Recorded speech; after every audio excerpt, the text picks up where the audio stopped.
My name's Eli, I'm 34, and I guess you could say I've always been the responsible sibling. Not the favorite, not the rebel, not the golden child, just the one who showed up on time, paid his bills, and remembered birthdays. I work in finance, live alone, and I don't usually make a fuss about much. My family, though, they're loud, performative, always making a scene like everything's picture perfect while sweeping real issues under the rug. I've always been adjacent, involved, but never embraced. The kind of guy you invite to weddings but don't ask to be in the photos. My younger brother Mason was the star.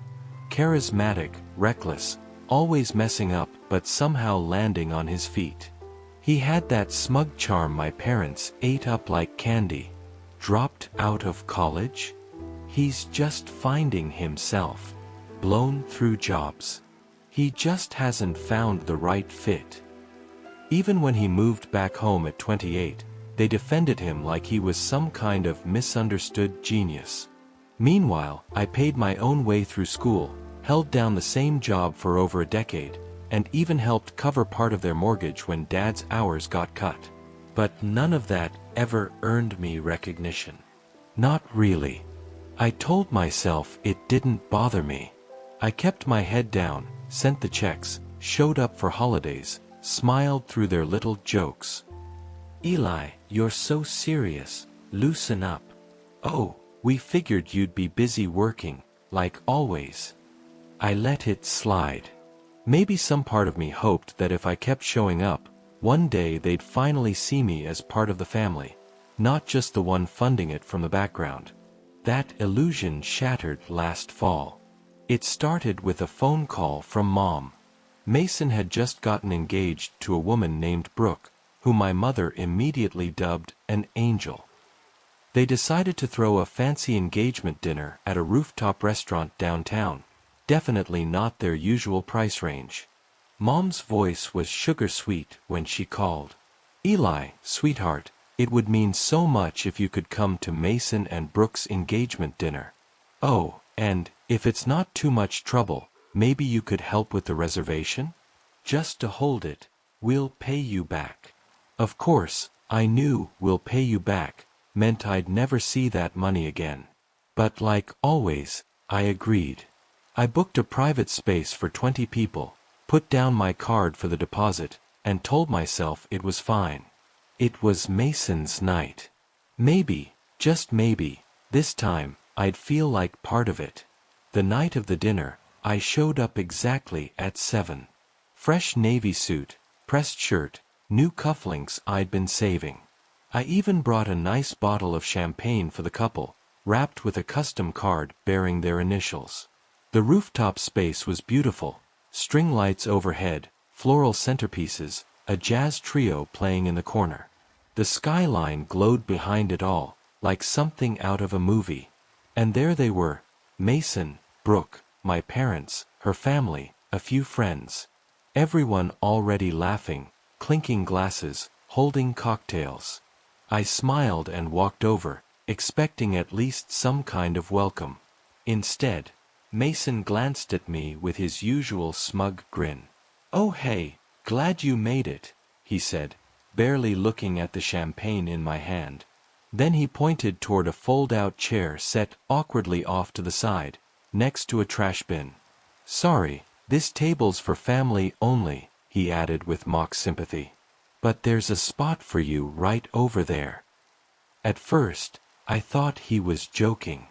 My mom gave me that tight-lipped smile she uses when she doesn't want to get involved. Dad chuckled into his drink. Brooke didn't even look up. Then, as if on cue, a few people actually laughed. The heat rushed to my ears. I felt 13 again, like when they left me out of a family photo because I didn't fit the vibe. But instead of making a scene, I swallowed hard, walked to the folding chair, and sat down. I didn't even take off my coat. The waiter came by. "Are you with the party, sir?" I nodded silently. He just handed me a glass of water and moved on. For nearly 2 hours I sat there, invisible. They toasted, told stories, opened gifts. Mason gave a long speech about how lucky he was to be surrounded by his closest people. Mom teared up when Brooke called her the best future mother-in-law. Not once did anyone ask if I wanted to order. Eventually dessert came, an elaborate gold-flecked cake. The jazz band played softer, the sun slipped below the skyline, and I realized not a single person had looked in my direction for half an hour. And then, the waiter appeared again, carrying the check. I watched the waiter approach Mason's table with a little black folder, pausing as he glanced at the card on file. My card. He hesitated, then turned toward me. "Excuse me, sir," he said softly. "The total for the event is $3,218. Should I run the same card for the final amount?" Every head turned. Mason raised his eyebrows like it was nothing. "Oh yeah, Eli's got it," he said casually, like I was his personal banker. For a second, the world went silent. My heart pounded, but my face stayed calm. I smiled slowly, evenly.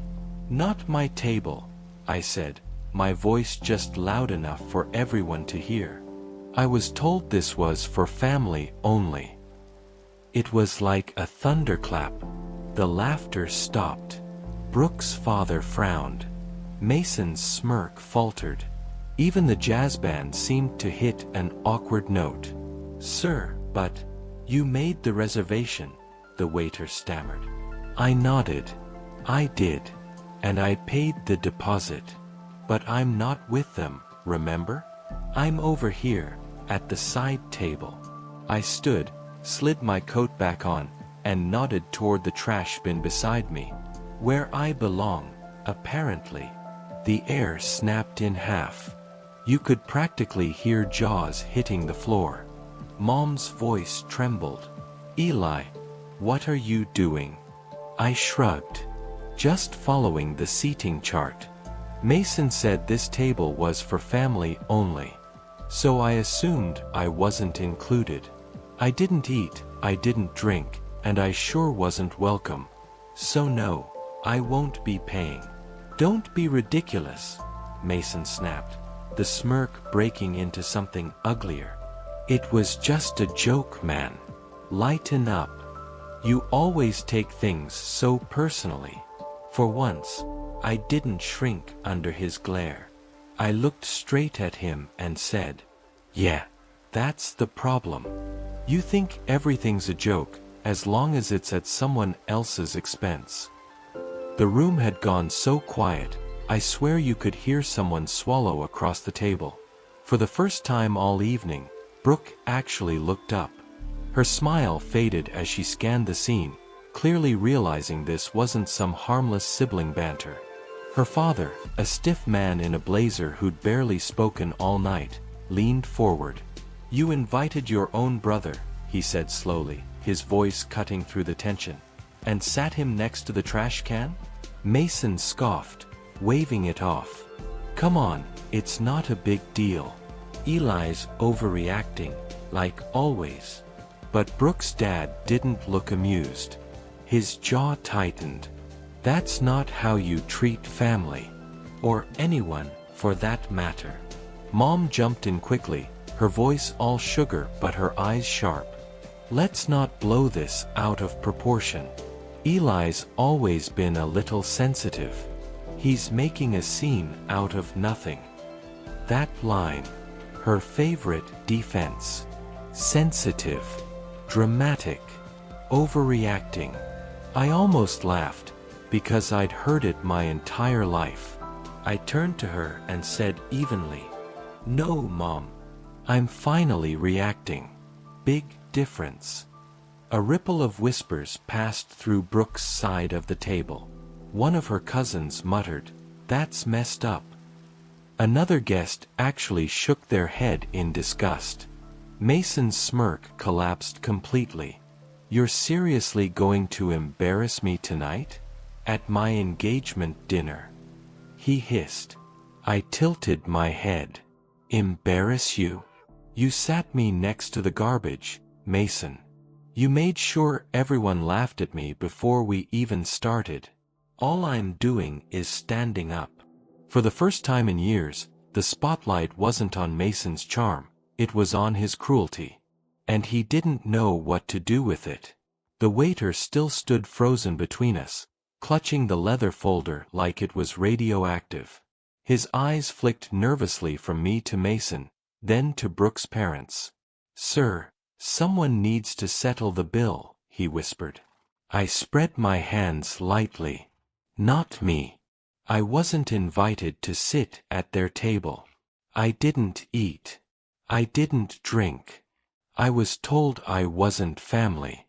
So the family can handle it. Gasps.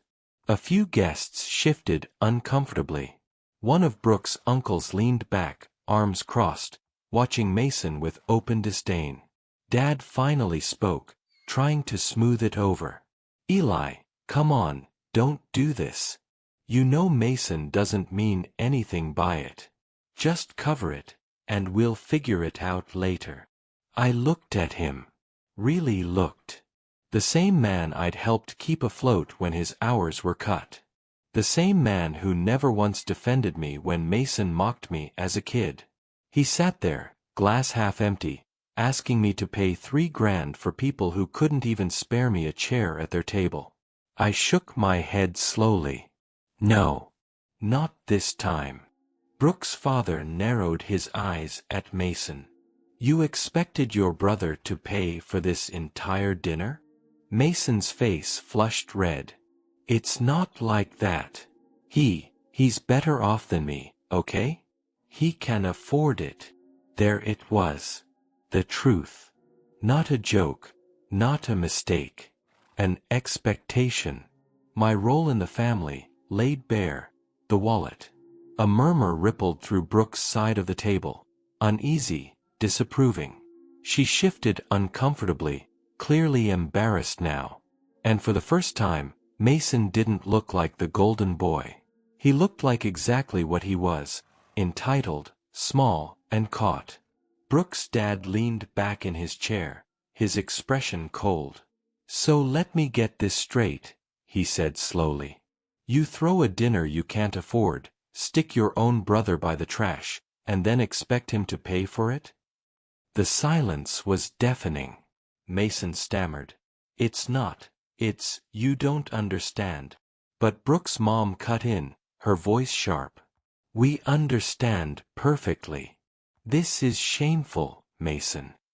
Brooke herself sat frozen, her fork still in her hand, eyes wide as she glanced from her parents to me, then back at Mason. You told me Eli wanted to do this for you," she whispered. Mason's jaw dropped. Well, yeah, I mean, he always helps out." I let out a short, humorless laugh. Translation: he assumed I'd bankroll it, just like always. The waiter still stood awkwardly with the check, shifting from foot to foot. I glanced at him and said calmly, "Not my problem. They've got it covered." He gave a tiny nod and set the folder directly in front of Mason.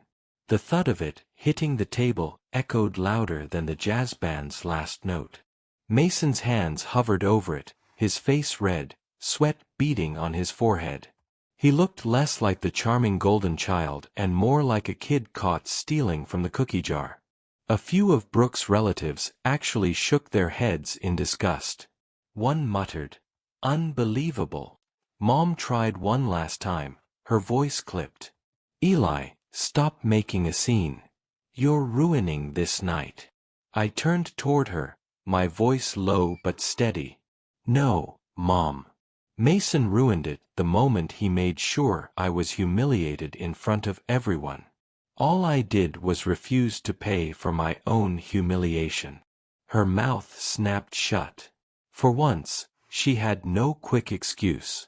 And in that pause, the whole room finally saw Mason for what he really was. Brooke's father leaned forward, his voice steady but cutting like a blade. "Mason, do you realize what this looks like? You humiliate your brother, lie to us about who's paying, and then sit there hoping he'll cover your debt? Is this really the man you want to be? Mason's face twisted. It was just a joke. Everyone's acting like it's the end of the world over a stupid chair. Brooke finally snapped. No, Mason. It's not just the chair. You lied to me. You told me Eli offered to pay. You told me he was happy to help. Was that a joke too? Her voice cracked, and for the first time, Mason's mask slipped completely. His jaw tightened, eyes darting to Mom for rescue. But Mom stayed silent, for once realizing she couldn't spin this. Answer her, Brooke's father demanded. Mason mumbled something under his breath.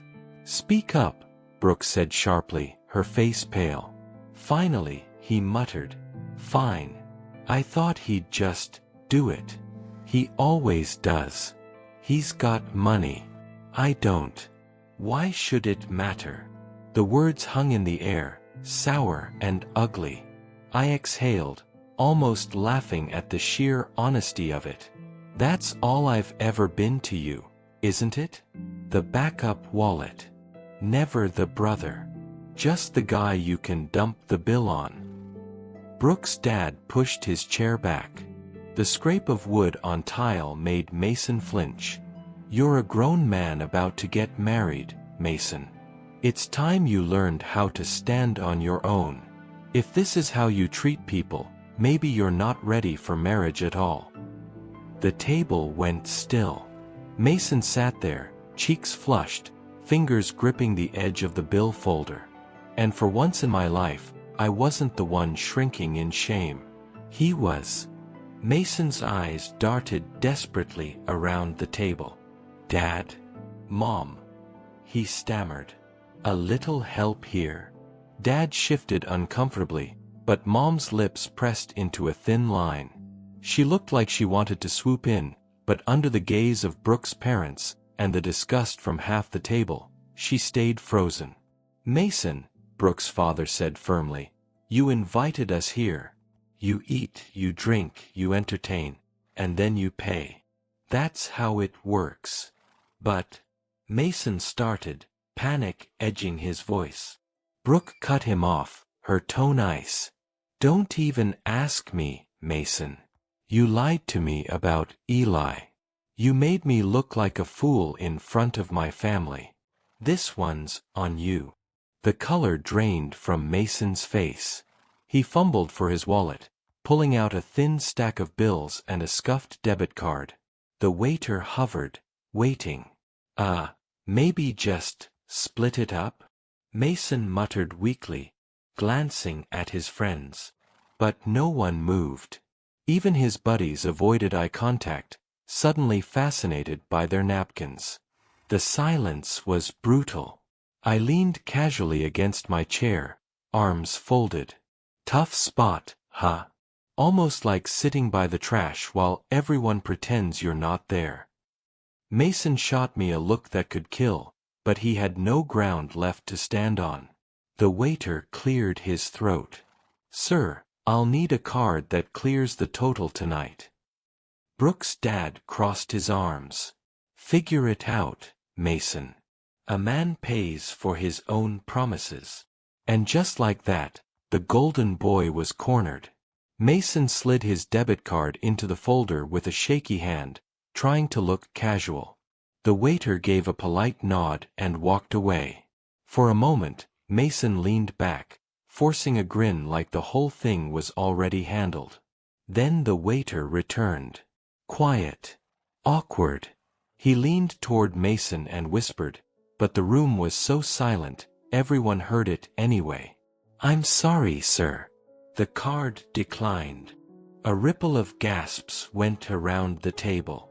Mason's face drained of all color. Run it again, he hissed.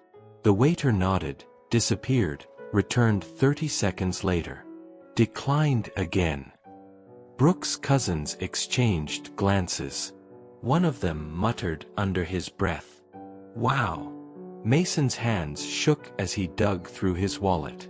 A few crumpled bills, an old gift card, nothing close to $3,200.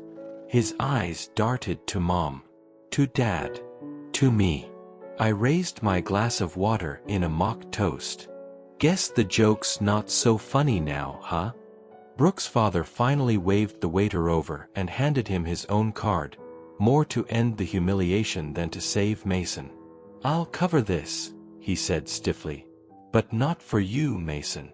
For my daughter, so this night isn't remembered as a disaster." The weight of those words landed harder than the declined card. Mason sat there, frozen, his so-called charm completely stripped away. Brooke looked at him with a mixture of disgust and disbelief. Her voice was barely above a whisper, but it carried across the table. "You lied, you humiliated your brother, and you couldn't even pay for your own engagement dinner." The silence afterward was absolute. Mason's golden boy image, shattered in a single night. I slipped my coat on fully, taking my time while the table sat in stunned silence. Mason was slumped in his chair, face red, hands trembling over the useless credit card. Brooke's father signed the receipt with tight, deliberate strokes, then slid it back to the waiter without a word. I picked up the bottle of champagne I'd brought, the one nobody had even acknowledged, and tucked it under my arm. Then I looked at Mason one last time. "You know," I said quietly, but loud enough for the whole table to hear, "you've spent your whole life thinking I was just background. The guy you could dump the bill on, the one who never mattered. Tonight, everyone finally saw what I've known all along. You're not the golden child. You're just selfish. And the bill always comes due." No one moved. Not a sound, except the faint shuffle of the jazz trio packing up their instruments. I turned to Brooke's family, gave a small nod, and walked out. The night air hit me like freedom, cool, sharp, almost electric. For once, I wasn't leaving humiliated. I was leaving on my terms. By the time I reached the elevator, my phone buzzed with a text from Mom. "Eli, you're being dramatic. Call me so we can fix this." I smiled, slipped the phone back into my pocket, and let the doors close. There was nothing to fix. For the first time in 34 years, I wasn't their wallet, their backup plan, their invisible sun. I was simply done. And as the elevator descended, I realized something else. It felt damn good to finally send the check back where it belonged.